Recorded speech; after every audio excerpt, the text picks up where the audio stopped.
আজকে একটু বানাবো ব্রেড পকোড়া, সেই জন্য আলুটাকে বয়েল করে এখানে ম্যাশ করে নিয়েছি। এরপর এখানে একটা কড়া বসিয়ে নিয়েছি, এর মধ্যে দিয়ে দেবো একটুখানি সাদা তেল।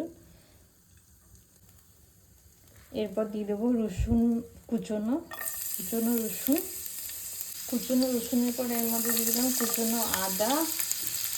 তারপর দিয়ে দেবো কিছু কাঁচা লঙ্কা, এটাকেও কুচিয়ে নিয়েছিলাম, এটা দিয়ে দিলাম। এগুলোকে একটু লাল লাল করে ভেজে নেবো। এগুলোকে এখানে লাল লাল করে ভেজে নিয়েছি। এরপর দিয়ে দেবো একটুখানি লঙ্কার গুঁড়ো, তারপর দিয়ে দিলাম একটুখানি হলুদ গুঁড়ো, এবার দিয়ে দেবো নুন।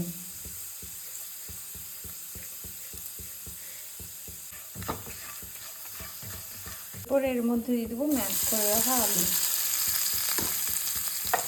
দিয়ে ভালো করে মশলার সাথে মাখিয়ে নেবো। এরপর আমি এখানে বেসন দিয়ে একটা ব্যাটার রেডি করে নেবো, তার জন্য দিয়ে দিলাম বেসন।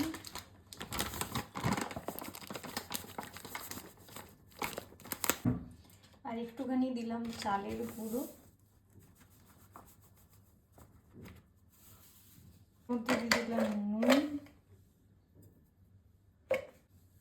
এরপর দিয়ে দেবো বেকিং সোডা।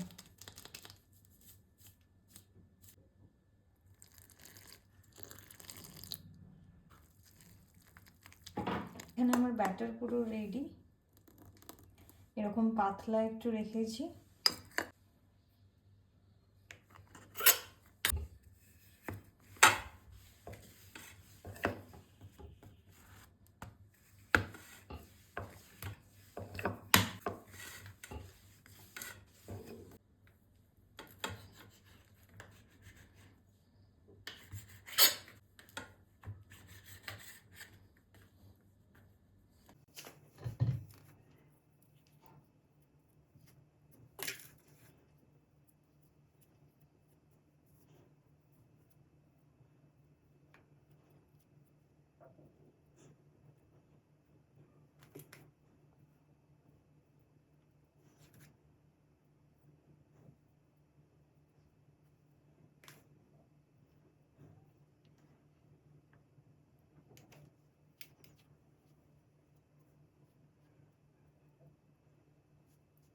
এখানে গ্যাসের মধ্যে নিলাম কড়াই বসিয়ে, এরপর দিয়ে দিচ্ছি সাদা তেল।